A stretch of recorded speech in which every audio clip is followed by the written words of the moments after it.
What is up? What is up with y'all? Can y'all hear me?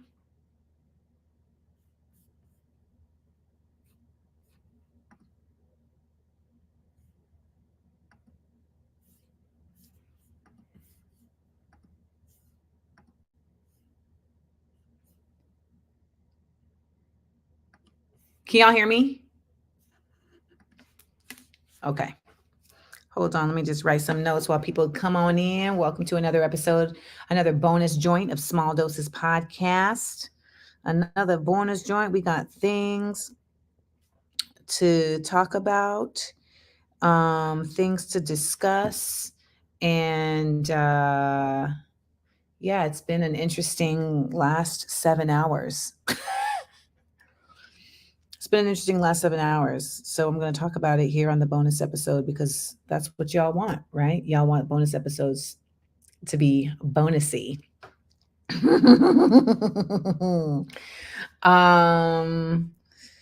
Okay. I'm just taking some notes. I might not get to everything because I'm exhausted and we have an hour, but we will talk about some things. We will talk about some things, that is for sure. Okay. All right, y'all. So let's get into it. Let's get into it. So I am here in Selma, Alabama. And I'm here in Selma, Alabama because I came out here for the 59th anniversary of the commemoration of the March across the Edmund Pettus Bridge. If you've seen the movie Selma, it talks about this. I feel like it does a bit much in trying to make it a Martin Luther King story when it really isn't. He kind of came out here and then there was more Martin after this, but you know, the SCLC, I mean, SNCC and you know, the people who were out here in Alabama that were really canvassing and doing the work, like they really pushed the needle. Oh my God, this is the most people we've ever had on live. Hey guys, on the Small Doses bonus episode. So welcome. If you're listening to the Small Doses bonus episode, remember that we record live typically on Sundays at 7:30 Pacific, 10:30 Eastern, 9:30 Central. So remember to mark your calendar so you can join in the chat. Okay. So again, I was out here in Selma, and I wanted to come out here largely in part because I ended up meeting this woman, Barbara Arwine, who works with the Transformative Justice Coalition, and they do a lot of work around voting rights. And they were like, yo, you know, we're doing this, we're going to be out in Selma. And this weekend, I was supposed to be at the American Black Film Festival Honors. And like, I love Jeff Friday and Nicole Friday at the American Black Film Festival. I'm always honored to be invited to their events. But something told me that I actually needed to be here instead. And so I bought my ticket and I came out here. And, you know, I've been talking about this every week about how I feel my career shifting. I feel like I'm moving in a different direction that is still, you know what I have to say, it's when I say a different direction, it's not different from what I thought it was going to be. It just feels closer to what I had originally ventured into this space to be, which was somebody who uses my art and my craft to speak for and on behalf of the people whenever possible. And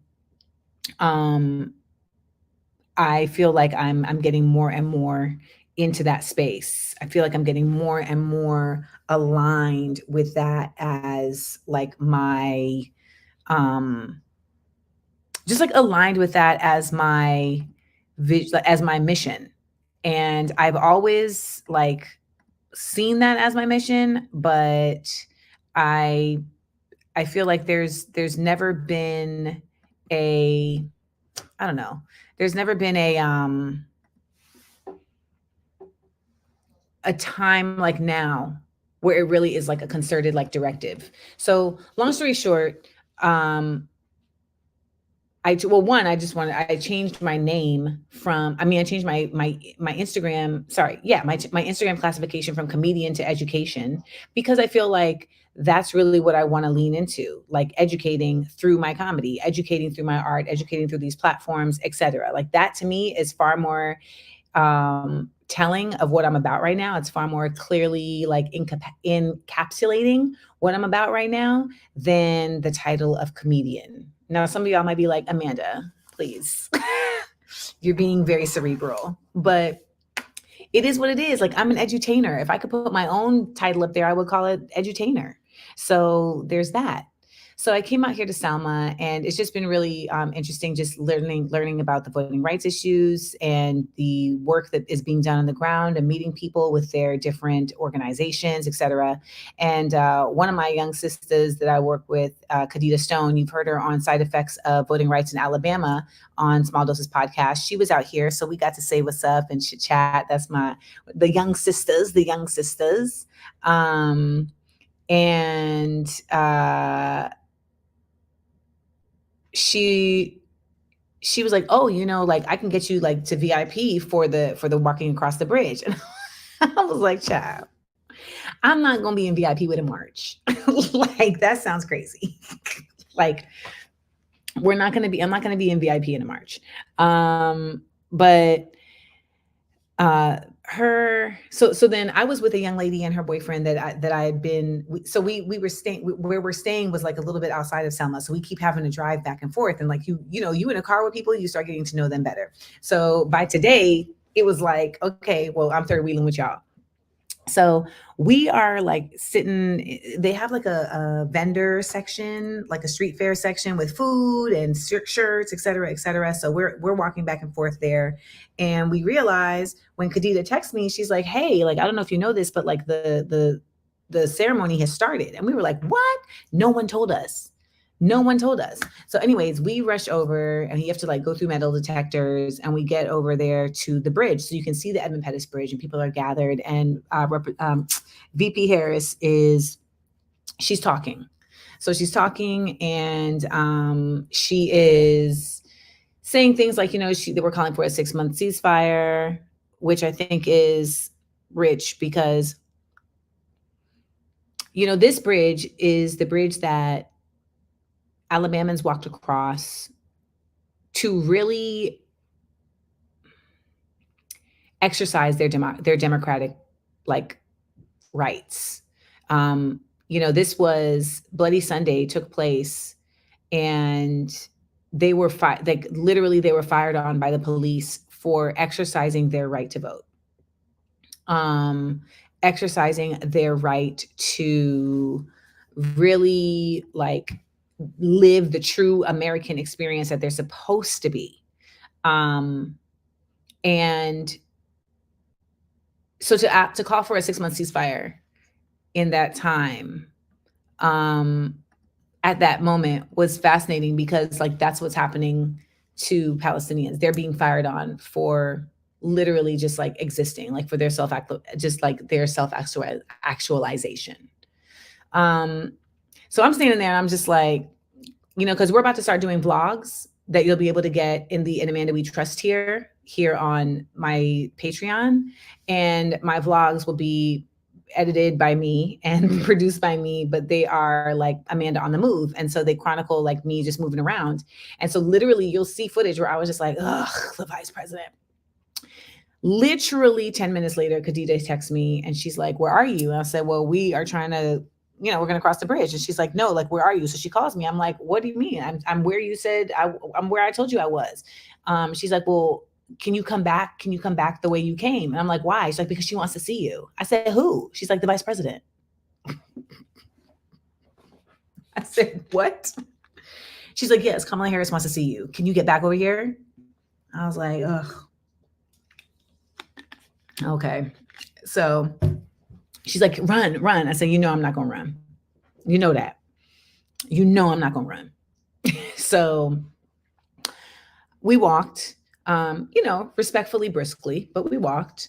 And so it was just so interesting, because the reason why it always feels like so much hype when you meet these people in government is because they really create so much hype. Like the um like literally the what's it called? The handler, like the staffer, he's like, "Oh my God, come here, come here."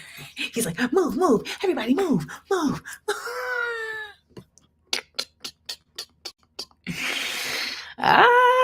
Y'all. I was like, oh my God, he's doing a lot. He's doing a lot. So we get back there and we get back there and she, I'm standing there waiting because they're like, she wants to meet you, so can you wait? Can you wait? I'm just like, I'm here. Like, I'm standing here. I'm waiting. Um, and um, I end up, so just for the record, I accidentally had this link as public and it should have been private. So some of y'all who are in here, you got lucky. You're experiencing a small doses bonus episode. These are supposed to be for Patreon people only. Okay. So welcome, but you're getting lucky. So I'm sitting there waiting, and then they called me in to meet her, and then Nicole Hannah Jones was there. So I actually, when she walked up, I was like, "Hold on 1 second, and I hugged Nicole Hannah Jones, and then her and I talked. And the first thing she asked me was, kind of like, what would you like me to do? And I said, I want you to be different. I want you to be different. And she said, well, how? And I said, there's just too many people in here for me to tell you how. And she cleared the room. And then we had another conversation. And I'm not going to tell you about that conversation. But we ended it by saying we will have more conversations. And it was very interesting. She did say she wants to hear what I have to say and my thoughts on things, but ultimately, it was just interesting to be in that situation. And, to have her clear the room, knowing that I was going to speak honestly and I was going to speak earnestly. So, just know that I did my best to represent us as always and to be the person that you all know me to be. I don't switch up anywhere, anyhow. And yes, I did have my keffiyeh on and I did have this on. This jacket was off.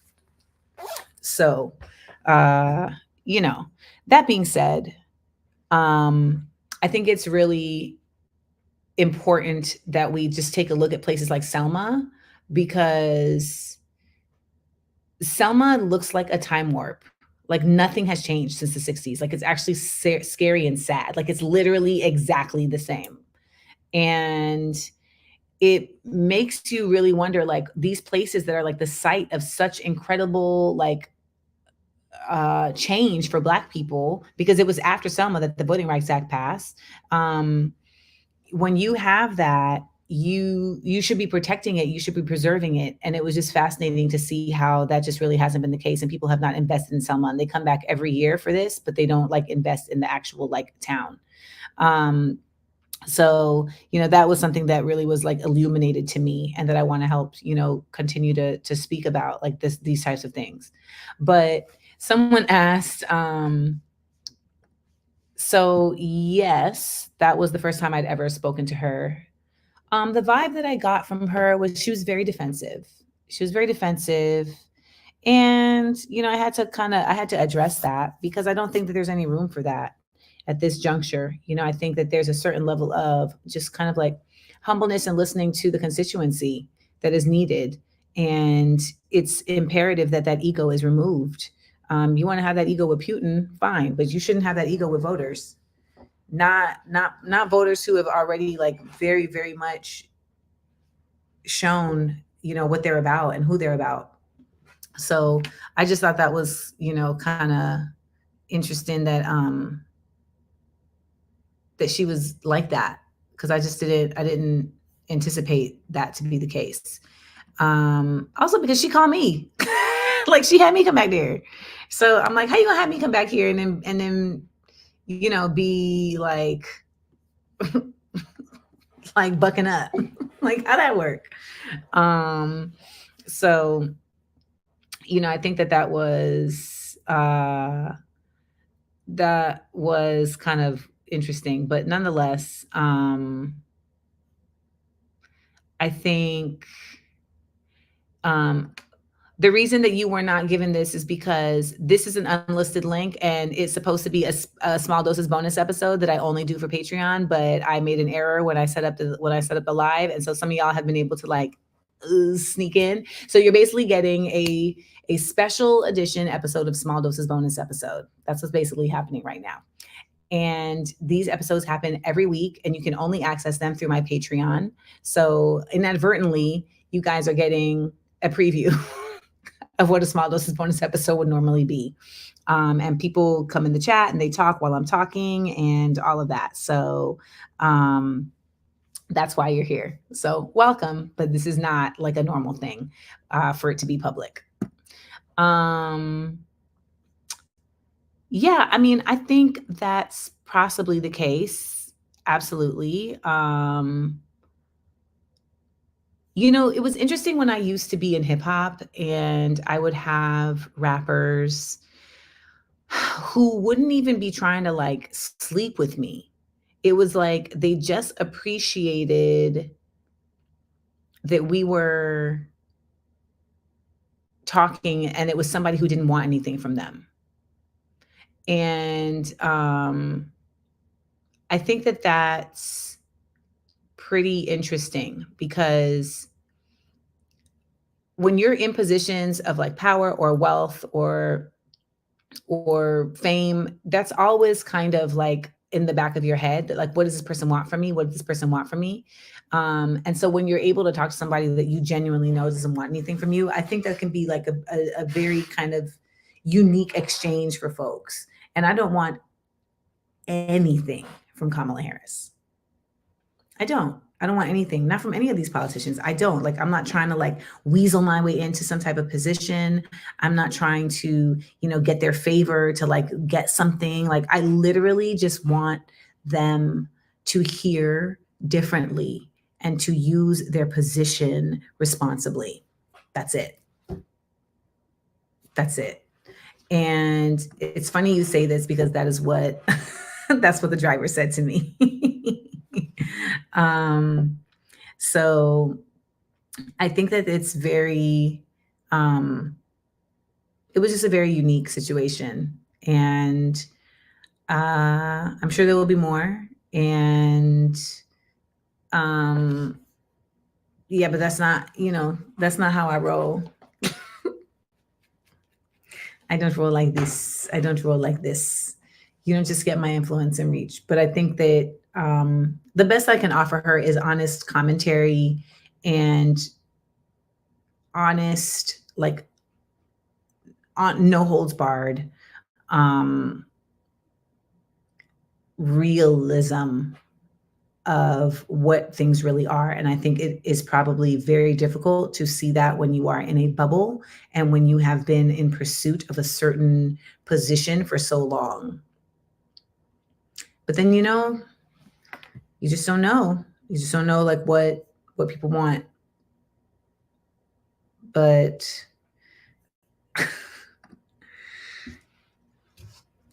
so I've been on Lexapro for 4 days and I'm not sedated, but my anxiety is in check. And so it allowed me to be very chill. I was not high strung at all. I was like, okay. And I think at the end of the day, these are the kinds of conversations that need to happen. And I just feel very honored that you guys support me being in those spaces and trust that I'm going to always show up. I'm going to always show up. Yeah. So that was my Selma trip. And that was something I did not expect to happen. Something else I did not expect to happen was what just happened. And if you were just on my live, um, then you heard me talking about rapper LowKey online. So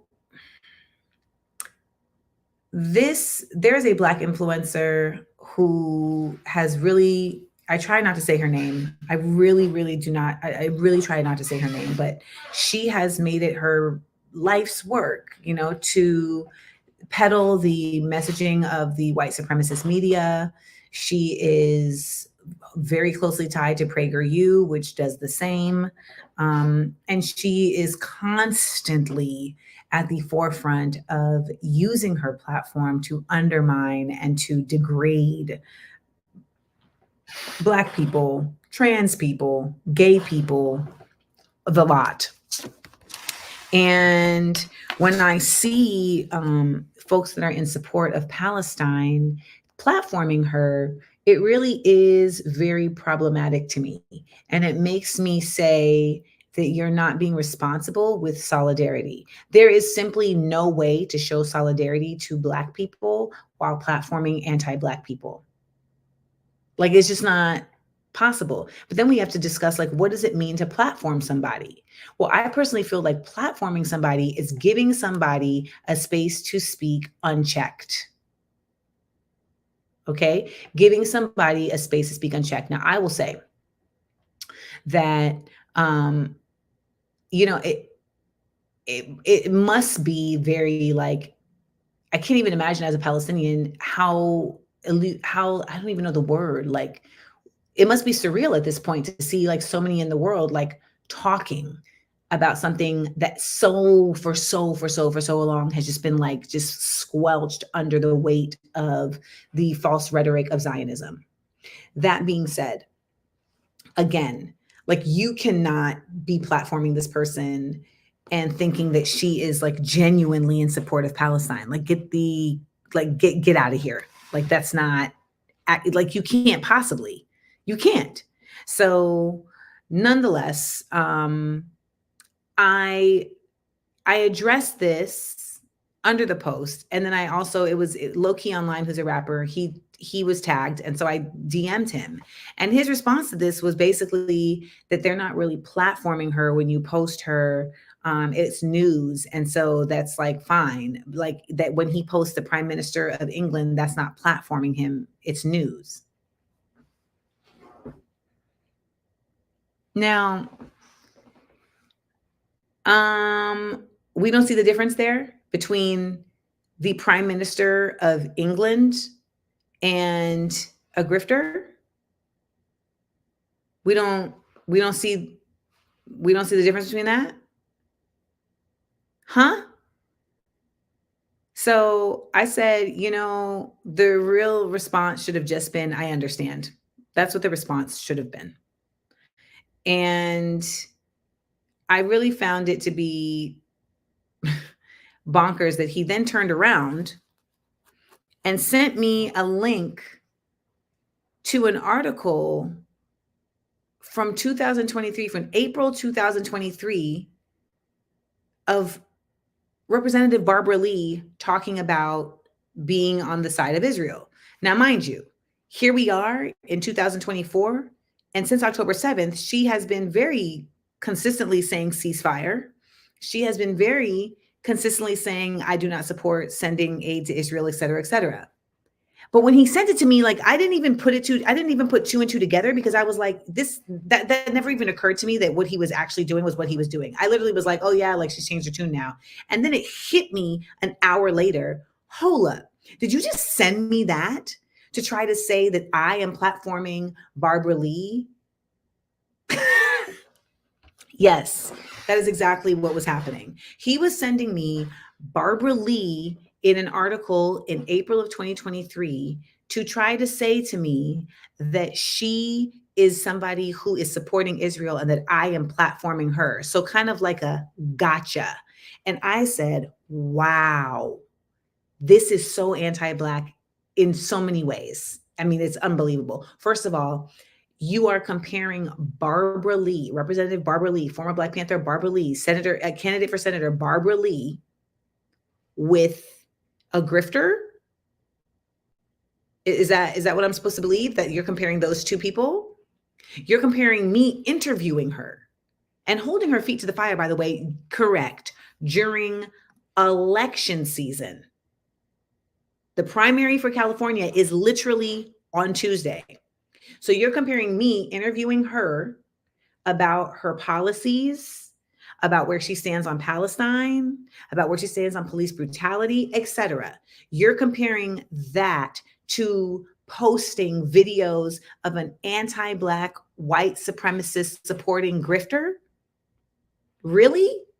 And for the record, I did not let her just sit up there and use my audience to campaign to. I do not do that. Whenever I have politicians on my platform, we have real conversations about what they're about. So it was very insulting on a myriad of levels that this man sent this to me. And I say, you got to get, you must be out of your fucking mind that you sending this to me. And it was so disheartening because like, he's really brilliant and he's a great MC. He's also very handsome, but it's like, wow, you really like Stretch Armstronged yourself. You really stretched Armstronged yourself to try to make a point, and you only further proved my point. Only further. And you to do an accent, I'm sure, which made it even more a bit like, just like, ugh, you know? So that was unacceptable. And let me just say this too.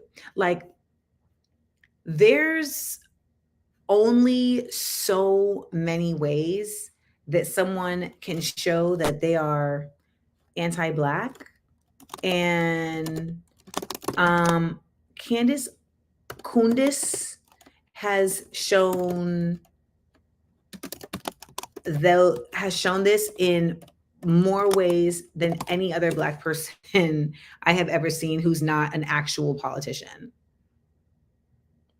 And he's like defending posting her. And what I'm really seeing is like, oh, this is just your ego, and you just don't like that somebody is saying no to you. You don't like that someone is telling you that, hey, like this isn't really the move. That's what you don't like. You don't like that someone is like, hey, like this right here, like this ain't it. No, because you're you and you can do whatever you want or whatever in it. No. And like, I had someone check me on that early on in this, and I heard them because I didn't know who Charlie Kirk. I didn't know who he was. And he had said something that was very accurate about Palestine, and I posted it. And then someone pulled my coattails and was like, that's actually like he's like a really anti-Black person. And my argument at the time was like, yeah, but if they get it right, they get it right. And it's like, no, that's not it. That's not the argument. Stop it, Amanda. That's actually incorrect.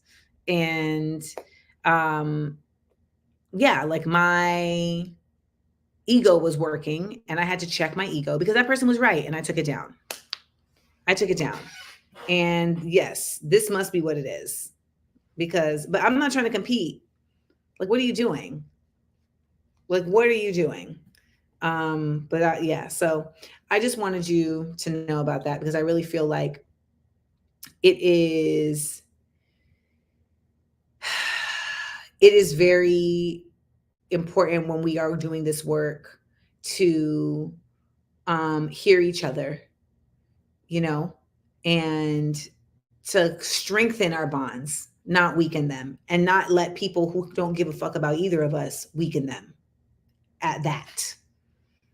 So that's my thoughts on that. So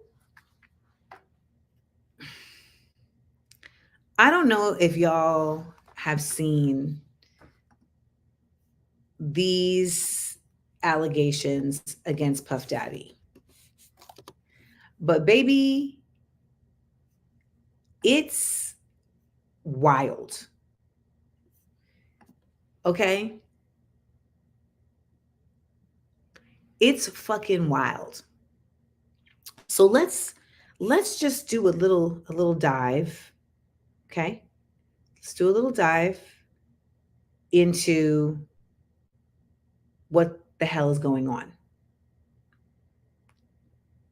I'm going to read.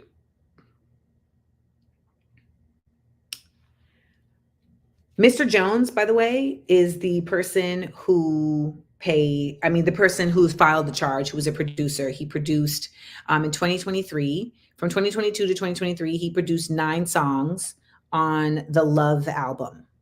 Okay. In this filing, it says Mr. Jones has secured irrefutable evidence of the acquisition, use, and distribution of ecstasy, cocaine, GHB. I don't even know what GHB is. How about that? Ketamine, marijuana, and mushrooms. He also saw the displaying and distribution of unregistered illegal firearms.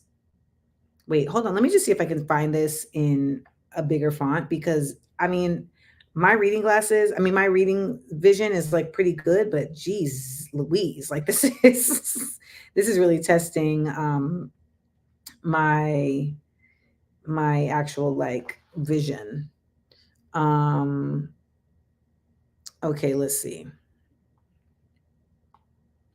Let us see. Can I see it? Can I find it? No. Okay. Anywho, if you're listening, just thank you for bearing with me. Okay, so I'm back. Mr. Combs providing laced alcoholic beverages to minors and sex workers at his homes in California, New York, the U.S. Virgin Islands, and Florida. Mr. Jones also witnessed and has irrefutable evidence of Mr. Combs' chief of staff, Christina Coran, instructing her staff to retrieve drugs so she can provide it to Mr. Combs for his consumption. Christian Combs, that's his son, drugging and sexually assaulting a woman. That Christian Combs is Misa Hilton Brim's son, to my knowledge. Mr. Combs detailing how he planned to leverage his relationship with Bishop T.D. Jakes. I know he's like, how would I get in it? To soften the impact on his public image with Cassie Ventura's lawsuit. Young Miami, Carisha, please, her cousin and or assistant sexually assaulting Mr. Jones. Actor Cuba Gooding Jr. sexually harassing and assaulting Mr. Jones. Remember, Mr. Jones is the producer who's filing the indictment. Rapper Redacted, I think this might be Meek Mill. Rapper Redacted on Mr. Combs' yacht, consorting with underage girls, sex workers, and R&B singer Redacted, I think that might be Chris Brown, in Mr. Combs' Los Angeles home, consorting with underage girls and sex workers. Then they talk about an entire shooting, okay? An entire shooting that took place. And basically in this, it says that Mr. Combs' son, Justin, Kim Porter's son, like shot someone in the bathroom. And then they just tried to like say that it was a drive-by shooting. And it wasn't. Apparently he shot him like point blank range in the hip in the bathroom. What? And then he was like bleeding out, and like Puff was like holding the wound. I'm just like, why are we living hood life at this point in your life? And I did not know that there were pictures. Okay, so thank you for clarifying. Christian is the one that looks like his twin. That's Kim Porter's son. I got it. So Christian is the one that was apparently drugging women and having sex with them, sexually assaulting them. And Justin is Misa Hilton Brim's son. That's the light-skinned one with the curly hair, not to be confused with Quincy, because Quincy is not his actual son, like by blood. And apparently that's who shot this person. Let's go to Thanksgiving, okay? Let's go to Thanksgiving. On Thanksgiving Day 2022, Mr. Jones, remember this same producer, was in Mr. Combs' house located in Miami, Florida. Young Miami, Carisha, and her female cousins were also present. Mr. Combs was intoxicated and offered cocaine to Mr. Jones. Mr. Jones rejected him and proceeded to walk to the restroom. While using the restroom, Young Miami's cousin burst into the bathroom and began groping Mr. Jones. Mr. Jones believes that Mr. Combs sent her in there to sexually assault him. As she entered the bathroom, she dropped to her knees and began performing oral sex on Mr. Jones's exposed penis. Mr. Jones pushed her away and exited the bathroom. Young Miami's cousin did not accept Mr. Jones's rejection. I'm just reading what's here. I'm just reading what's here, y'all. I'm just reading what's here. I'm just reading what's here. And proceeded to follow Mr. Jones out of the bathroom. She then started undressing and attempted to straddle him and have sex with him in the presence of Mr. Jones and his staff.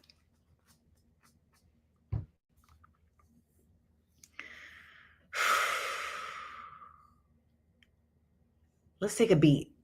What? What?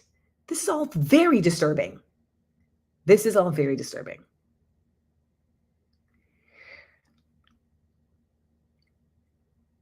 Apparently, there's also a situation where sex workers force I'm like stuttering. I'm just like, what am I reading? Apparently, oh yeah, just so y'all know, we're reading this for the first time together. Some of y'all may have read that. I'm reading this for the first time because I purposely was like, let me do this with y'all. The sex workers that Mr. Combs forced Mr. Jones to bring back to his home on or about February 2nd, 2023 incident, Mr. Jones believes Mr. Combs drugged him. Mr. Jones recalls waking up naked, dizzy, and confused. He was in bed with two sex workers and Mr. Combs. Y'all, what? Listen, he was in bed with two sex workers and Mr. Combs. He also recalls aimlessly wandering around the house with no clothes on. So this is what GHB is? Shucks. This is too much. This is too much. This is, first of all, one of the things that really blows my mind is that this is not the first person that any of this has happened to. It can't possibly be. And I'm sorry that happened to you, Miss Shermer. Miss Shermar, I'm really sorry.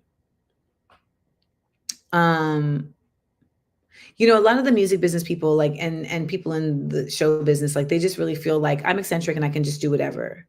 And you know, there is a certain level of eccentricity that is expected when you work with artists. I'm an artist, like I have my own eccentricities, but I think this is going to this is going beyond the measure of eccentricity. This is literally assault.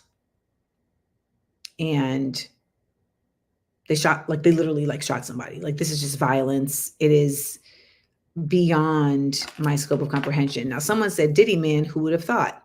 Well, that I don't agree with. I think everybody, for the most part, who has known Diddy are like, yeah. You know, there's always kind of this idea that these people are kind of like caricatures of themselves, but they really do become that in real life. Like, there's a certain point where certain people, look at Kanye, like he lives like that. Like, he's not just putting on for y'all, like he lives like that. He exists in that way. That's real. Man. But this is very brave for this young man to come out here and say all of this. And, you know, I think that there's something to be said for like the privacy that a lot of artists, you know, think that they are experiencing when they hire people. And I think that this takes that way, way, way too far. It's one thing to just like hear people's frustrations. It's one thing to like hear people talk about who they like and don't like and who they, you know, maybe, or like even hear about like their relationships, et cetera, et cetera. But I think it's really like bonkers that it would be, be taken this far. Now, I heard about this and I was also like, that doesn't shock me either. There was a video online and it was a woman who got shot in the club and she said it was Diddy that shot her, not Shine. That doesn't surprise me. That doesn't surprise me at all either. And I'm going to look up this video right here in a Natalie Lawyer chick. I'm going to look it up. And, you know, I was going to do like a whole video dedicated to it. And now that I did that and read that, I realized like, I don't have it. I don't have it in me. Energy wise, I don't have it in me. I just don't. So that's my thoughts on Puff and all of the above with that. I think that it could be very necessary. And it's high time. Actually, not it could be. It is necessary and it's high time that there be a shift in the way that like these spaces operate. And I'm not saying that, you know, you shouldn't be able to live freely, but you should not be putting people in these situations by any means. So that's how I feel about that. So we're getting kind of down to the wire, but I want to talk about what it means to submit, because this is something that I feel like I keep seeing people talk about. And I did a podcast last week. Okay. I did a podcast maybe it's 2 weeks ago called Real Love Scenario. You should check it out. It was a fun time. And I talked about just like my past relationship, because I had been on their podcast like 6 months ago and was talking about the relationship. So they had me back now that I'm no longer in the relationship. And it was very interesting to see how many people in the comments were so bothered by me saying that I don't agree with the word submit as it relates to relationships. I don't agree with it. And there was so many people that were like, you don't relate to it because you don't understand that submit is a word from the Bible. It's a biblical word. And I'm just like, at what point do y'all stop? Is there any point where y'all stop looking at the Bible as a literal thing? Like, I just don't know when that's going to happen. So for instance, like someone was like, Amanda, you have to understand that Eve was created to help Adam. She is supposed to be his helper, his supporter, but he's supposed to help her and support her too. And to be honest, I don't agree with that interpretation. I don't believe that Adam is supposed to be an actual man and that Eve is supposed to be an actual person. If this is a book about allegory, which it is, like Jonah didn't really go in a whale. Noah didn't really like build an ark and get 2 by 2. Like these are allegories, okay? Like these are stories that are fables that you are supposed to be able to draw a message from and a learning from, okay? Like I don't think Lot's wife actually turned into a pillar of salt. Okay, so like that's like these are supposed to be, these are imageries, okay? Like Jesus didn't really turn water into wine. Like he didn't really walk on water. But his presence and his magnanimousness was such that it felt like he was doing these things.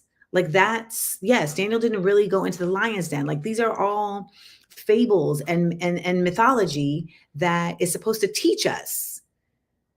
That's what we do. You know, it's if you look at it, it's like similar to when you learn about mythological tales. Like there was not really a Prometheus who was really pushing a boulder up a hill every day. It's to teach you. Okay? It's to teach you. So like for me, Adam and Eve is actually about the male and it's actually about the feminine and the masculine. And that first there was the masculine, but it wasn't enough. You can't sustain with all of that. You needed a balance. And so the rib is the representation of the fact that these two things are connected within you with flesh. They're connected. You need the masculine and you need the feminine. That's why there is masculine and feminine in all of us. All of us have estrogen and all of us produce testosterone. Some of us produce more than the other. And it is considered actually and when you don't produce enough, it's a problem. It's a problem. Or if you produce too much, it's a problem because there's supposed to be a balance. We're supposed to honor both our feminine and our masculine. They are part of our physical biology. Now they turned it into gender, but ultimately it's in all of us. So that to me is what that represents. Adam and Eve represents your feminine and your masculine, the yin and the yang working together.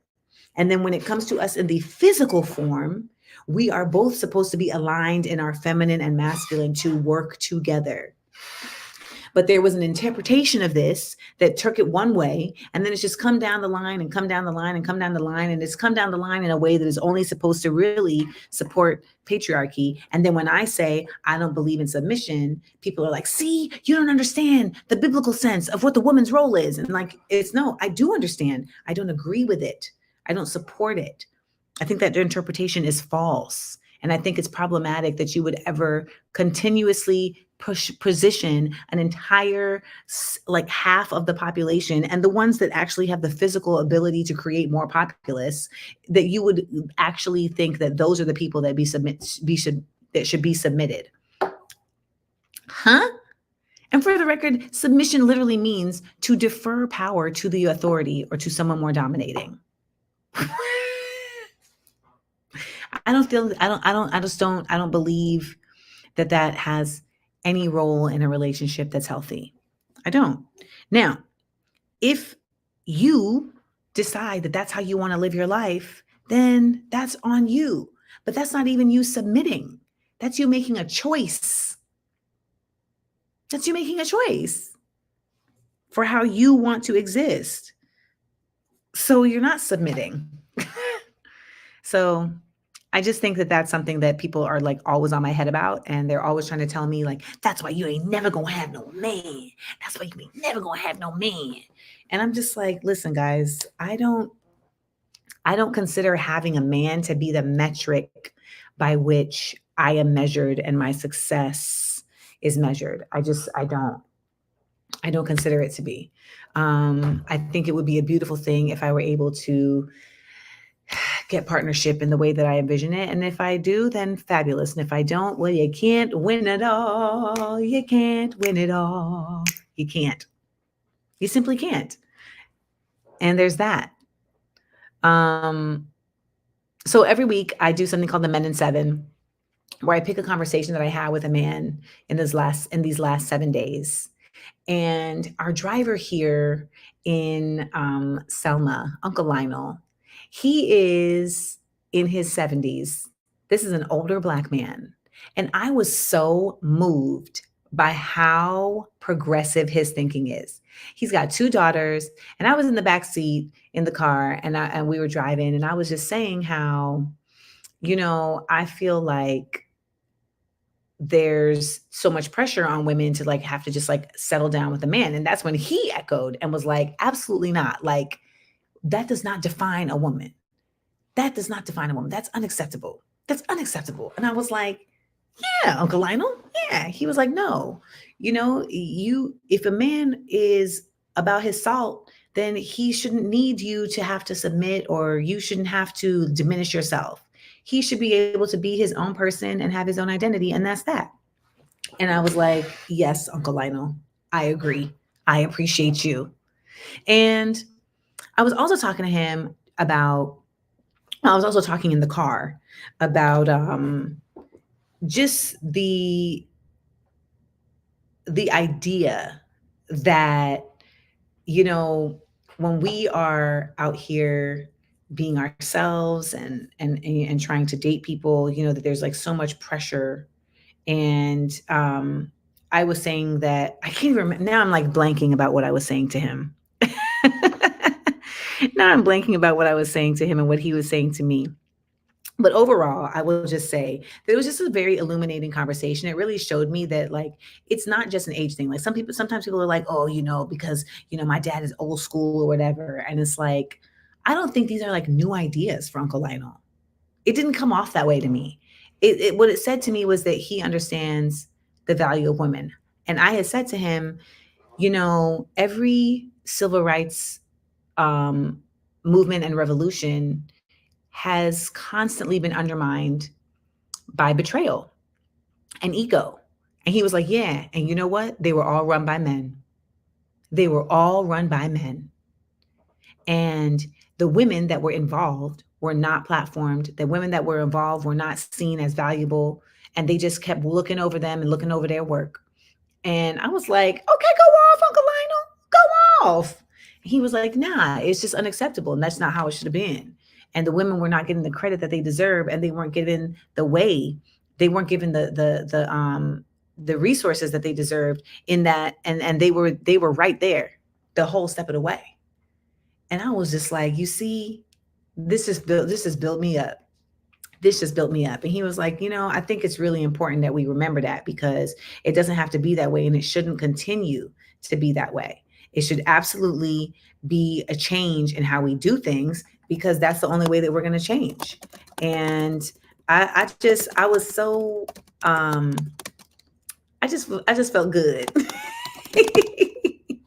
I just felt good hearing that from an elder, because I feel like so often you're trying to convince an elder that like, these ideas are not crazy, that it's not like bonkers, that women would be, equals, etc.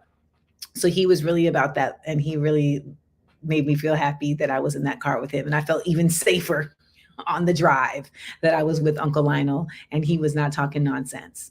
But it's so true when you think back, and then you learn about people like Erica Hudgens and Elaine Brown, and you learn about Diane Nash and Coretta Scott King and Fannie Lou Hamer. I mean, the list goes on and on and on. And that if these are the people that did cut through, there had to be so many other women who were there toiling away, whose names are just, known by the people who were there. And maybe, locally, but that never got, their full recognition for how much they gave to it.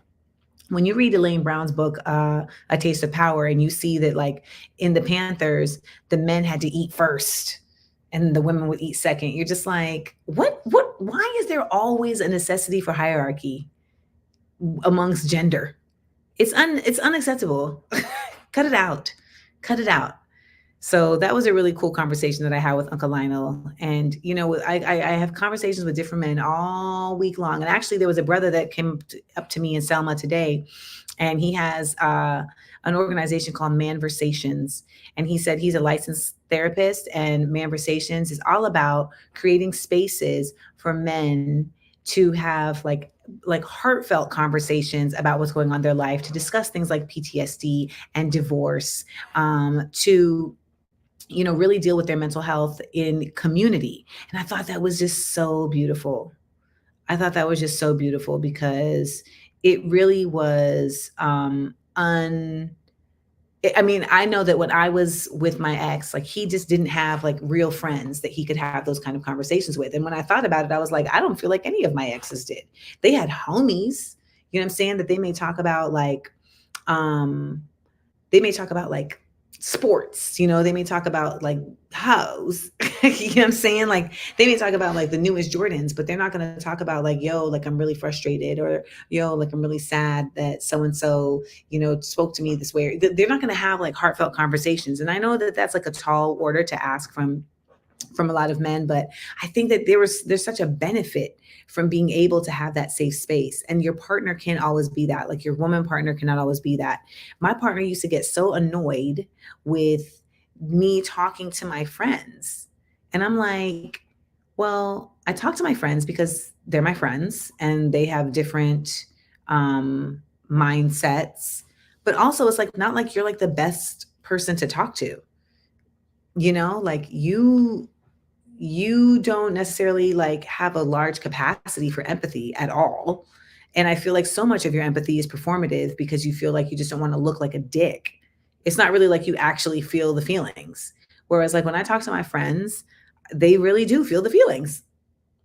And he was just like, well, I just feel like you're telling our business. And I was like, so see, that's not about you wanting to be a safe harbor for me. That's about you wanting to make me isolated and not wanting to feel shame for the acting up that you're doing. And I ain't got time for that. Ba-dum-bum. So that is tonight's Small Doses bonus episode. If you're listening, I hope you enjoyed. I try to make these episodes a bit more personal, touching base on real things that are happening in real time. If you are listening for the first time, welcome. I'm so glad that you came. I'm so glad that you rocked with us. And if you're thinking about coming back, then you should, and subscribe to the Amandaverse and stick with us. We have so many new things coming. I'm going to be releasing my vlog series, Amanda on the Move, in Amanda We Trust tier. And from now on, Small Doses video episodes are only going to be available on Patreon. Yes, we have a new tier that we are launching, and it's the Baldwin tier. And hopefully, if you love Small Doses video episodes, then you will upgrade to the Baldwin tier. So you're not only going to upgrade your support, but you're going to also upgrade your access to more content. Also, in the Amanda We Trust tier, I'll be showing full hour-long videos of my comedy sets while I'm on the road. So you'll be able to get access for that. But you'll also be able to get clips from that. Longer clips than the little baby ones that I be posting on Instagram. You'll get longer clips from that in the Baldwin tier. So we're continuing to grow this Patreon. We're continuing to expand it, and we're continuing to make it a community of people who come through because they want content that is thoughtful, content that's insightful. And that's what I'm really consistently working to do, is to keep y'all informed. Because remember, I am a comedian, but I'm an educator. So remember to go to amandaseals.com and sign up for the newsletter. We just dropped a new newsletter. Our newsletters, I feel, are special. They're called Beyond the Algorithm. And the goal with our newsletter is really to continue to expand the information that's being shared here, and also to connect with you all outside of the metaverse, because I can't trust that I'm going to be there every day. Like, who knows? They can flip things any moment, but I still want to be able to get to you. I still want to be able to let y'all know when I have shows, when I have merch, etc. I still want to be able to let y'all know when I have projects coming, but I also still want to let y'all know about like more information. Like, for instance, in this week's newsletter, Beyond the Algorithm, we're talking about where our dollar is spent in the country.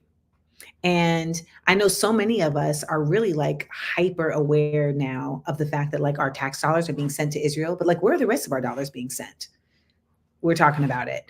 We also highlight an organizer, a change maker. So we highlight Damon Williams. So he's going to be in there. And he was at my show in Chicago. So shout out to Damon Williams. And we're going to be talking about the work that he's doing. Also, if you listen to the Amanda Seales show, then you know that every Friday we have Desmond Thorne, our resident film and TV critic, who gives us a watch, don't watch, and gives us some insight on what we should watch and what we should not waste our time watching. And for those of us who have streaming and there's so many options, it is very helpful. So he gives us some tips on what to watch and not watch in the newsletter this week. So there we have it. I really appreciate y'all. And remember, Small Doses Podcast is available wherever you get your podcasts. Next week, I believe we have Nico Annan. Yes, Uncle Clifford is joining us from the Pink on Small Doses Podcast. Thank you all so much. Remember, we are each other's business. When we look out for each other, we lift each other up. I appreciate y'all in the chat for showing so much love. And again, if you just kind of happen to stumble in here because I made an error in posting this as a public link, then hopefully you will decide to subscribe to Patreon and to stick around and support the work that I'm doing. All right, y'all. Have a good night.